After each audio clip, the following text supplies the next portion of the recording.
What's up guys, Alex here from WWII, and today we are taking a look at the beta for Call of Duty World War II, and we're going to give some first impressions here, let you guys know if the game lives up to all the hype. So if you like this video, don't forget to hit that subscribe button and give me a big thumbs up, and make sure you guys come back for more. Alright, so we're going to start off talking about the Division system, which is the biggest addition to this year's Call of Duty. So basically the Division system is the new loadout system for this year, and it allows you to have different abilities and perks for your classes based on how you want to play the game. So you have your infantry division, which has assault rifles, your airborne division, which is submachine guns, your mountain division, which has your sniper class, your expeditionary unit division is your shotgun class, and your armor division, which is light machine gun and machine gun class.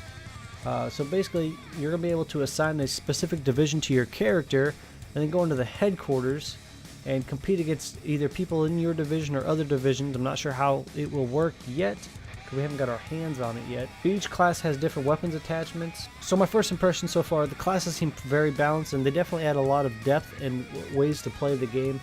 And the perks in this game are pretty similar to every other Call of Duty. You have your perks that allow you to scavenge ammo quicker, aim down the sights faster, run faster while reloading, etc, etc.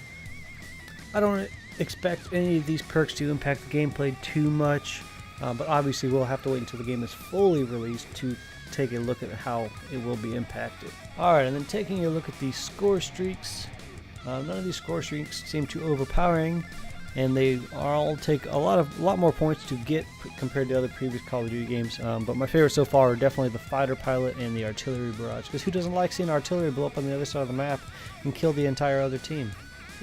I do. Another cool nod to character customization is they are allowing you to change your face of your character. Hopefully there's more than the ones in the beta when the full game is released.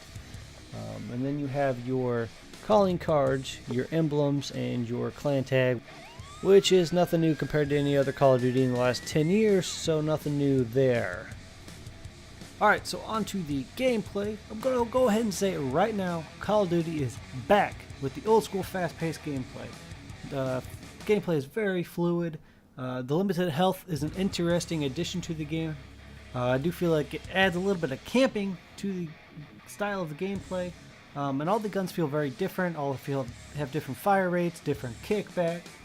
I do feel like the shotguns are OP, so hopefully they fix that. The maps are generally pretty fun. I kind of got bored with some of the maps because I felt like I was running around in circles way too much. Spawn points could use a little bit of work. I feel like some of the other teams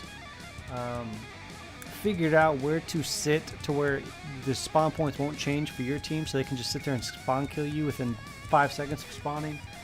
So that could use a little bit of work. Like I said earlier, kill streaks are a lot harder to achieve and are not as overpowering as previous games.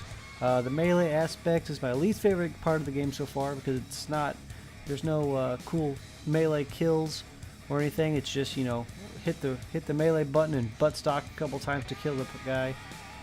So that could use a little bit of work. There isn't a bayonet charge, but I would like to actually see some real melee kills in the final game, but who knows if we'll actually get that. Alright, so on to the maps from the beta. There were 4 playable team deathmatch and domination maps. Point du Hoc, which is a D-Day landing map with a lot of trenches and a lot of bunkers to run around in. I felt like in this map, after a while playing, I felt like I was just running in circles. It didn't seem big enough to me. And then there's Ardennes Forest, which is a wintry, foresty map, which is probably one of my favorite maps. It has a long open area with a bunker on the right, and on the left is a bunch of rubble, which provides a lot of CQB combat. There's Gibraltar, which is set in Spain. That has a lot of different levels. Most of the gameplay seems to take part in the middle of the map. This might have been one of my least favorite maps, I guess. Just kind of all the action seems to take place in the center, and this is the map where I experienced a lot of spawn camping.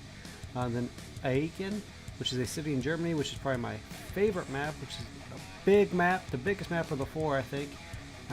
With many different levels and windows to shoot from, and it definitely provides the fastest gameplay, I think. So we're going to take a look at War, which is the newest game mode, which is an Axis versus Allies attack defend type game mode with 4 different objectives. The playable on the map was Operation Breakout, which is 5 miles out of Saint-Lô, France, in a little town. The objectives for the Allies is to escort a tank through the city and destroy some anti-air guns, while the Germans obviously defend. The first objective was to capture a command post and then move on to building a bridge. The bridge seemed to be a little bit of a choke point to where snipers on both sides just kind of sat there and sniped at each other. But if you are able to get across the bridge, then you have to go destroy a ammo depot while escorting a tank.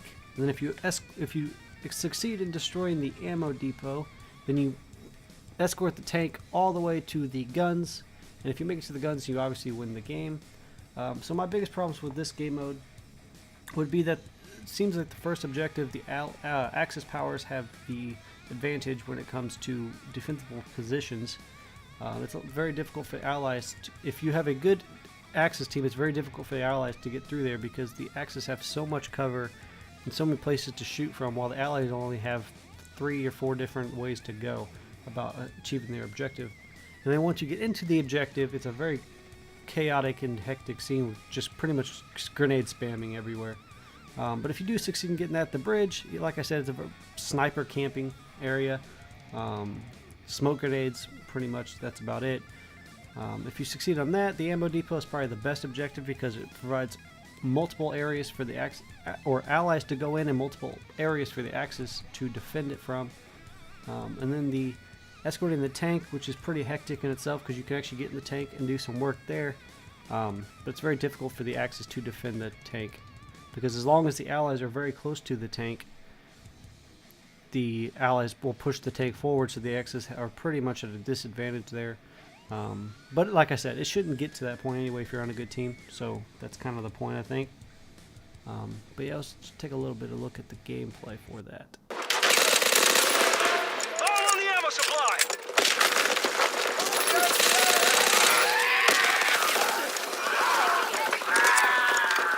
Keep the crowds away from our goal!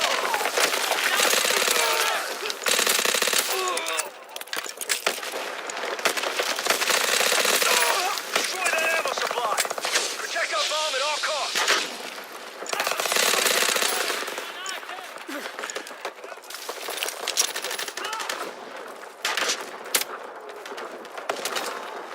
The tank is backing up.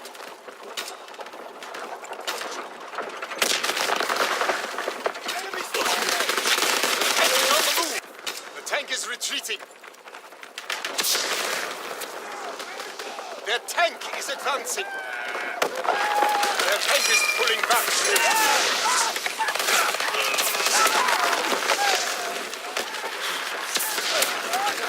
The tank is backing up. The tank is retreating.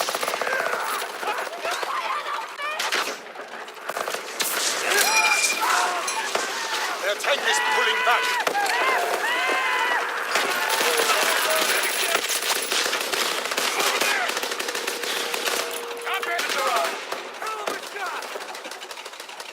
He's moving!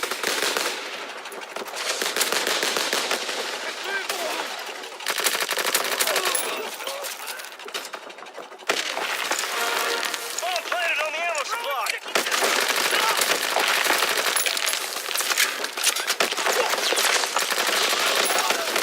Defend that bomb! Destroy that ammo supply ASAP! Protect our bomb at all costs!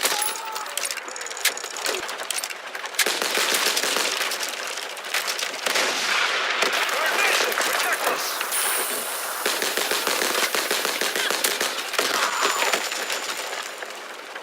That's it! We're advancing! Good! Keep advancing to the church! Enemy spotted! We're on the move!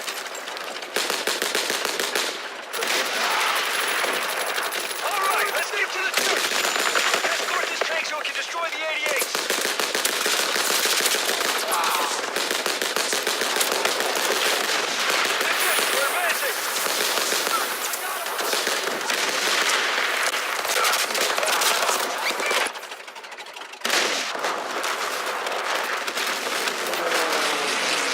overall, I do think Call of Duty is headed in the right direction after the last few games, and I feel like this might be the best Call of Duty we've had in many years.